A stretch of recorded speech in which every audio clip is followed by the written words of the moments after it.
So I'm here with Dr. Harvey here in Havana, Cuba, and she's an author of a book on working with queer youth, and she was just presenting here about the gifts of queerness.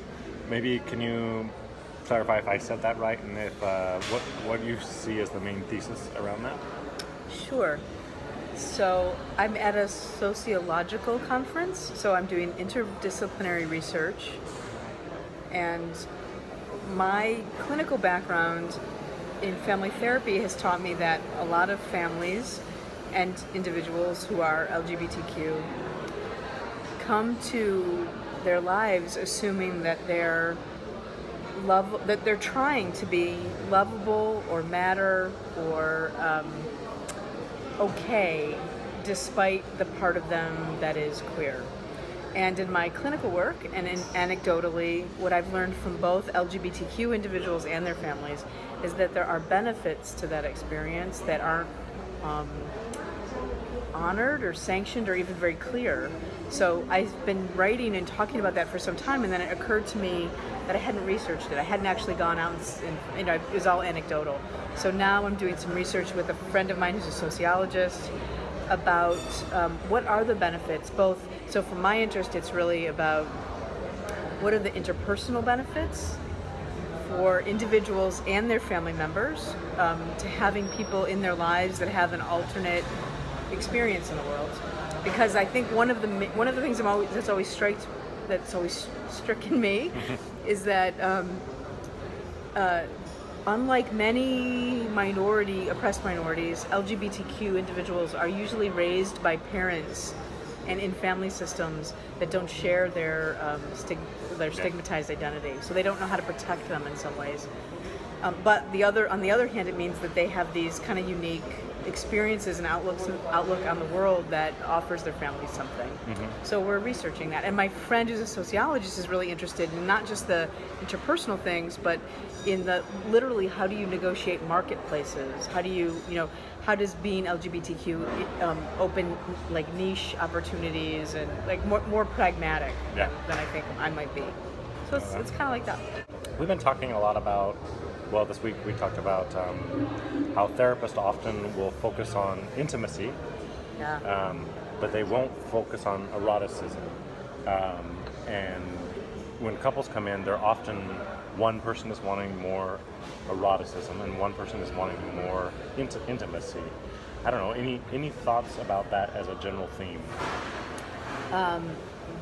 Well, the first thing I think about is when I work with students that I teach about sexuality is that helping students feel comfortable with their own erotic energy and the integration between something that's intimate and erotic.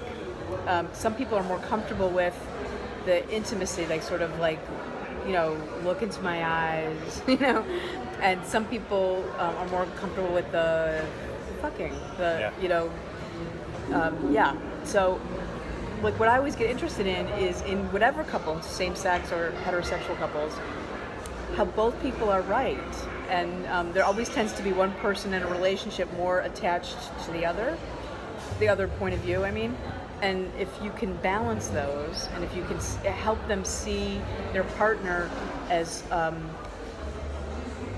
honoring their partner as holding this thing so I don't have to hold it. Mm-hmm. So you're really good, for instance, I mean, not you, but like someone could be really good in relationship at holding the fucking or the eroticism of something, where someone else could be really good at holding the depth and intensity of something, and that both of those things are required. And so part of what I'm helping students think about now we get to have some Havana music. Yeah. So first is helping students be okay with their own. Gracias. But I would be interested in what you thought about this, because we were just talking about. Well, I think that therapists are far more focused on intimacy, but they're not interested in how do we help people's sex lives be better. Yes. And so what happens is in every other area we think about multi-directional partiality, that we're supportive of both sides of a systemic sort of phenomenon. But in this one, we're totally biased. We only focus on one when both are important. So Yes. then you're going to sort of ostracize one part of the system over. You're taking sides, which never works therapeutically. Yeah, it doesn't work. I think therapists tend to be more comfortable with the intimacy as defined as sharing one's deep self, feelings, emotions, past life, like past in my family of origin kind of experiences. And they prioritize that and get very uncomfortable when talking about how all of that is still present in the current sexual relationship. But what I talk about and what I think about all the time is, because I'll have students who will say to me, I don't want to be a sex therapist. I don't want to have to talk about this. And then I start to ask them, where did you learn about the sacredness of your own sexuality? And where did you learn about the sacredness of sexuality that embraces and celebrates actual sexuality, not just the intimacy parts? And what I keep telling my students is that as family therapists, this is our job because there's so few places that actually do both. Yeah. There's places that can talk about plumbing. There's the plumbing of how to not get an STD, how to not get pregnant, and places that can talk about establishing long-term intimate relationships. But family therapists have this kind of unique place, I think, to be able to reasonably, ethically, with less anxiety, talk about both. And I think that's why I think we should do it, because it's not being done. That's my stance. I'm sticking to it. So, when we met, I was in a very conservative phase of my life, and I remember you sent me a message about the things that come between us, that we create barriers. And I think it gave me a lot to think about. When you think about conservative therapists working with diverse sexual populations, what is it that you would want them to know or understand?